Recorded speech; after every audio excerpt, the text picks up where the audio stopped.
പഴഞ്ഞി അടയ്ക്ക market April 1 മുതൽ സമീപത്തുള്ള മറ്റൊരു സ്ഥലത്ത് പ്രവർത്തനം ആരംഭിക്കും. കാട്ടകമ്പാൽ പഞ്ചായത്തിൽ ചേർന്ന വ്യാപാരികളുടെയും ജനപ്രതിനിധികളുടെയും യോഗത്തിലാണ് തീരുമാനം. ഏപ്രിൽ 1 മുതൽ പഴഞ്ഞിയിലെ നിലവിലെ അടയ്ക്ക മാർക്കറ്റ് പ്രവർത്തിക്കുന്നതല്ല എന്ന് കാണിച്ച് മാർക്കറ്റ് ഉടമ ചേറു പഞ്ചായത്തിൽ അപേക്ഷ നൽകിയിരുന്നു. മാർക്കറ്റിൽ നോട്ടീസ് പതിക്കുകയും ചെയ്തു. പ്രായമുള്ള തനിക്ക് മാർക്കറ്റ് നടത്തിക്കൊണ്ടുപോകുവാൻ ശാരീരിക ബുദ്ധിമുട്ട് അനുഭവിക്കുന്നെന്ന് ചൂണ്ടിക്കാണിച്ചുകൊണ്ടാണ് മാർക്കറ്റ് നിർത്താൻ തയ്യാറാകുന്നത്.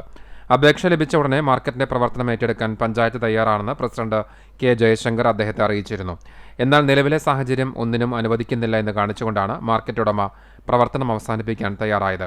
ഇതിനെ തുടർന്നാണ് നിലവിലെ മാർക്കറ്റിലെ കച്ചവടക്കാരുടെ നേതൃത്വത്തിൽ മാർക്കറ്റ് നടത്തിക്കൊണ്ടുപോകാനാകുമോ എന്ന ആലോചനയ്ക്ക് പഞ്ചായത്ത് പ്രസിഡന്റ് തുടക്കം കുറിച്ചത്. ഈ ചർച്ചയുടെ അടിസ്ഥാനത്തിൽ മാർക്കറ്റിൽ കച്ചവടം നടത്തിയിരുന്ന പഴഞ്ഞി ചീരൻ വീട്ടിൽ ശ്യാമും അദ്ദേഹത്തിന്റെ മകൻ എൽഡു ചീരൻ എന്നിവർ മുന്നോട്ട് വന്നു. തിങ്കളാഴ്ച പഞ്ചായത്തിലെത്തിയ ഇവർ panchayat president K Jaishankar, secretary P Sreejith എന്നിവരുമായും മറ്റ് ജനപ്രതിനിധികളുമായി നടത്തിയ ചർച്ചയെ തുടർന്നാണ് മാർക്കറ്റ് നടത്തുവാൻ തീരുമാനമായത്. പഴഞ്ഞിയുടെ പേര് നിലനിർത്തുവാനും മാർക്കറ്റിലെ തൊഴിലാളികളുടെ ജോലി ഉറപ്പുവരുത്തുവാനും അടയ്ക്ക കർഷകരുടെ ആശങ്ക മാറ്റുവാനും തുടങ്ങാൻ പോകുന്ന മാർക്കറ്റിന് എല്ലാ സൗകര്യങ്ങളും ഒരുക്കി നൽകുവാൻ പഞ്ചായത്തിന്റെ ഭാഗത്തുനിന്ന് ഇടപെടൽ ഉണ്ടാകുമെന്ന് പ്രസിഡന്റ് കെ ജയശങ്കർ അറിയിച്ചു. പഞ്ചായത്ത് വൈസ് പ്രസിഡന്റ് മിനി അയ്യപ്പ്, വിദ്യാഭ്യാസ standing committee chairman K M Razak, മുൻ panchayat president C K Sadanandan, grama panchayat പ്രതിനിധികളായ N K Chandravathi, Sweety Shaju, Jincy Saju, Monisha Rajeesh, Anju Sudheesh, T S Manikandan, K H Sadiq എന്നിവരും ചർച്ചയിൽ പങ്കെടുത്തു.